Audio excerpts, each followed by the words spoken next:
Je rejette les réunions belliqueuses des pays en guerre, comme celles qui ont eu lieu à Paris ou celles qui auront bientôt lieu à Londres. La Slovaquie n'a rien à faire dans de telles réunions. Bien que j'ai accueilli favorablement la tenue du sommet à Bruxelles, nous ne sommes pas entièrement satisfaits, au sein du gouvernement, des conclusions proposées. Je ne remets pas en question la nécessité de renforcer les capacités de défense de l'Europe. Cependant, j'ai de sérieuses réserves concernant les conclusions relatives à l'Ukraine. Celles-ci ne tiennent absolument pas compte de la réalité militaire, mais confirment que la majorité absolue des États membres de l'UE souhaite la poursuite de la guerre en Ukraine, c'est-à-dire un massacre massif, sanglant et insensé de Slaves. Les conclusions proposent une stratégie irréaliste de paix par la force, selon laquelle l'Ukraine doit être aussi forte que possible lors des négociations de paix.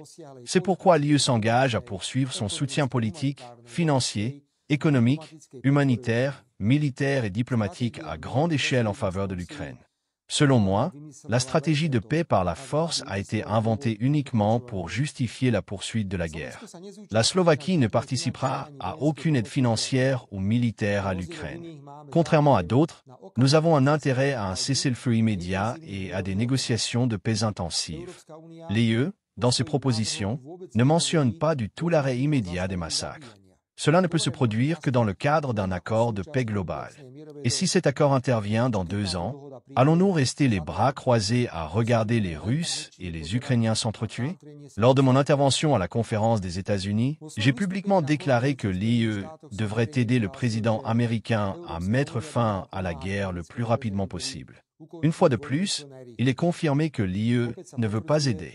Au contraire, elle veut poursuivre sa campagne de guerre contre la Russie. Après tout, ce ne sont pas des soldats allemands, français, néerlandais ou polonais qui meurent, mais des soldats ukrainiens. Et il semble qu'il faille combattre jusqu'au dernier soldat ukrainien. Je ne pourrai jamais m'identifier à cette stratégie, car elle est vouée à l'échec et fatale pour l'Ukraine. En ce qui concerne l'aide de l'UE à l'Ukraine, celle-ci ne peut pas prendre la forme d'un billet aller simple. L'Europe donne tout à l'Ukraine, mais l'Ukraine ne donne rien à l'Europe. Cela semble ridicule, surtout à la lumière des négociations entre les États-Unis et l'Ukraine sur les richesses agricoles ukrainiennes. C'est pourquoi, au nom de la République slovaque, nous demandons instamment que, dans les conclusions du sommet, l'Ukraine soit directement appelée à rétablir le transit de gaz à travers son territoire vers l'Europe occidentale. La situation concernant le gaz est absurde. Plus qu'absurde. Le président Zelensky a arrêté le transit de gaz russe ou de tout autre gaz à travers l'Ukraine vers la Slovaquie, puis vers l'Europe occidentale. Et ce, avec l'argument que l'achat de gaz russe finance la Russie dans sa guerre contre l'Ukraine. La décision de Zelensky a porté préjudice à l'Ukraine, car elle a perdu 800 millions d'euros par an en frais de transit. Cela a également porté préjudice à la Slovaquie, car nous perdons 500 millions d'euros par an.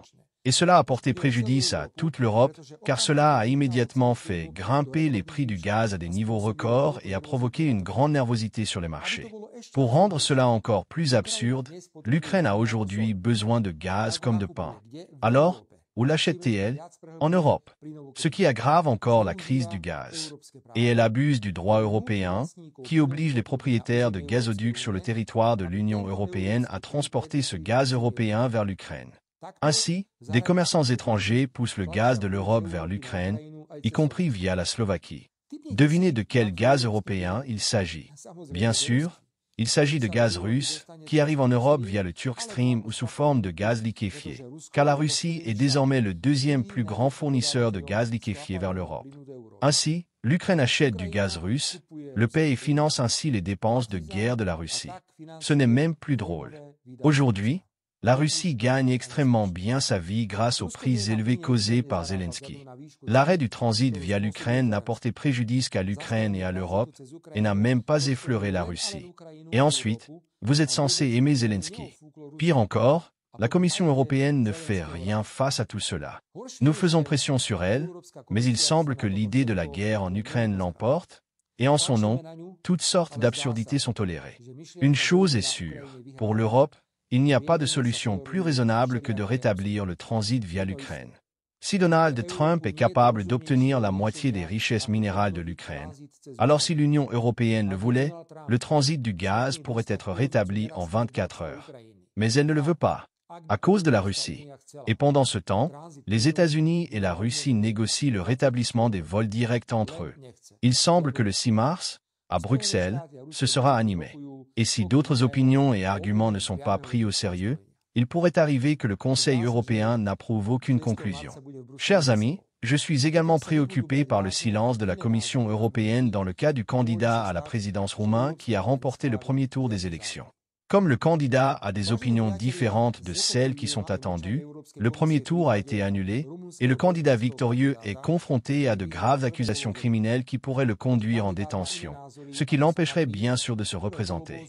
Je parle de ce cas ouvertement parce qu'il ressemble à une copie conforme de ce qui s'est passé en Slovaquie entre 2020 et 2023.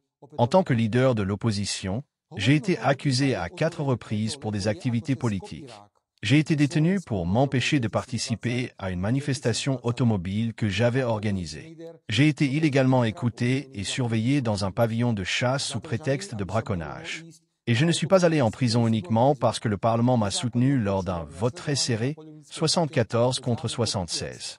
La machinerie gouvernementale de l'époque et l'opposition d'aujourd'hui n'ont pas hésité une seconde et étaient prêtes à m'emprisonner sans raison pour m'empêcher de conduire le parti Smer aux élections parlementaires et de former un gouvernement pour la 4e fois. La Commission européenne est restée silencieuse, car cela l'arrangeait.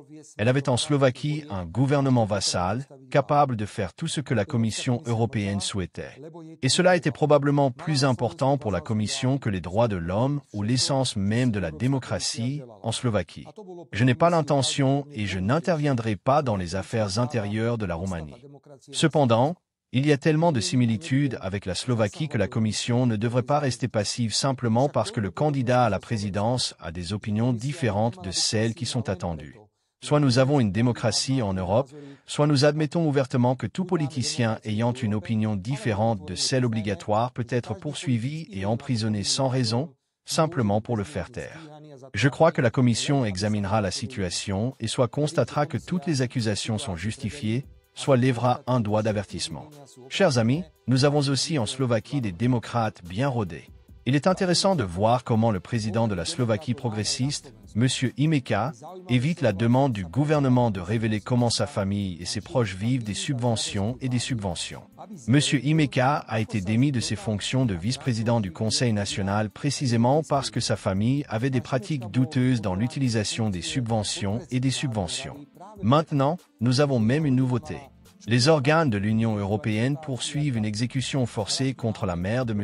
Imeka pour un montant d'environ 160 000 €, précisément pour une gestion douteuse d'une subvention obtenue. J'avais l'habitude d'aller à la pêche et j'attrapais toutes sortes de bestioles gluantes. Mais aucune d'entre elles n'a jamais essayé de se faufiler aussi sournoisement que M. Imeka Jr.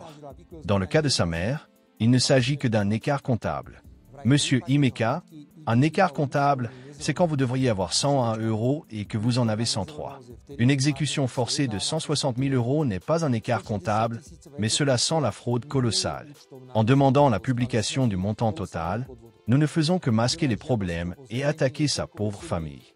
Premièrement, le père de M. Imeka, ancien rédacteur en chef du journal SME, parcourt la Slovaquie en se produisant dans des maisons de la culture comme un artiste de variété et critique le gouvernement actuel pour 106 €. Deuxièmement, rien qu'avec les programmes de subvention slovaques, cher Monsieur Imeka, votre famille et vos proches ont empilé 2,7 millions d'euros. Entendez-vous cette somme colossale? 2,7 millions d'euros. Monsieur Imeka, quelle famille en Slovaquie a reçu 2,7 millions d'euros de subventions et de subventions? Et à cela, nous ajoutons l'argent de Lucide américaine, qu'Elon Musk a supprimé, et les financements des programmes de subventions européens, nous parlons de millions d'euros supplémentaires. C'est la vie que nous menons, chers démocrates bien rodés dans la Slovaquie progressiste, n'est-ce pas?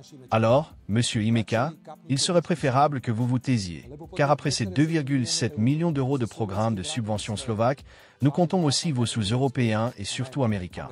Je souhaite à tous une bonne soirée.